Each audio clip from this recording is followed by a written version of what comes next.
આજનો દિવસ છે day 2 of doctor diary with doctor Hiral. તો સવારમાં મસ્ત શરૂઆત થઈ ગઈ છે કારણ કે પપ્પા લાવ્યા હતા ખમણ. પછી હું થઈ ગઈ છું એકદમ રેડી. અને પછી તો જો બટેટા ફોલવા લાગી છું. બહુ ગરમ ગરમ હતા બટેટા.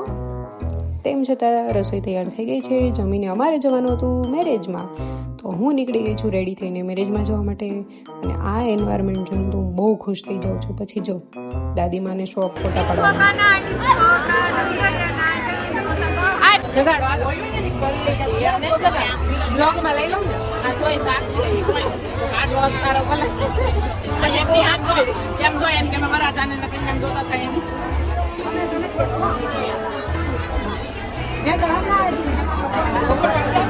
અને હવે આપણે સ્ટાર્ટ કરીએ આપણા ડોક્ટર ડાયરીનો આજનો એપિસોડ.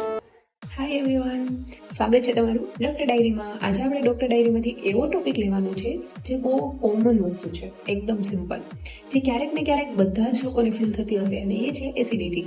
હવે એસિડિટી શું છે પહેલાં તો એ જાણો. તો જ્યારે આપણું સ્ટમક મતલબ કે પેટની અંદર વધારે પડતું એસિડ બની જતું હોય છે ત્યારે તમને એસિડિટી ફીલ થતી હોય છે. અમુક વાર ગેસ જેવું લાગતું હોય, પેટ ભારે ભારે જેવું લાગતું હોય છે, બરાબર. હવે આ વસ્તુ ક્યારે થતી હોય છે?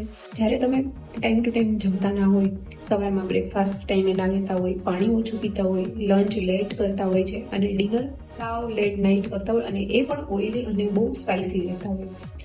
હવે આ બધી વસ્તુનું તમે ધ્યાન રાખશો એટલે એસિડિટી આપોઆપ મટી જશે. Time to time lunch dinner બધું જ પતાવી દેવાનું છે. રાતે સુવો એની 2 કલાક પહેલાં તો ડિનર તમારું પતી ગયું હોવું જોઈએ. પાણી વધારે પીવાનું રાખવાનું છે, ઓકે. ચા કોફી આ બધું ઓછું કરવાનું છે. એવું જરૂરી નથી કે બંધ કરી દો. પીવું હોય પી શકો છો, પણ એક લિમિટ હોય, લિમિટથી ઓછું રાખવાનું, ઓકે. અને જો પછી પણ વારે વારે એસિડિટી રહેતી હોય, ગેસની તકલીફ રહેતી હોય, આવું કંઈ પણ રહેતું હોય તો જાતે ડૉક્ટર બનવાની જરૂર નથી, અથવા ગૂગલને પણ ડૉક્ટર બનાવવાની જરૂર નથી, ઓકે. તમારી પાસે બહુ બધા ડૉક્ટરો છે, કોઈ પણને બતાવી અને ટ્રીટમેન્ટ ચાલુ કરી દેવાની છે, okay. Stay healthy, stay aware.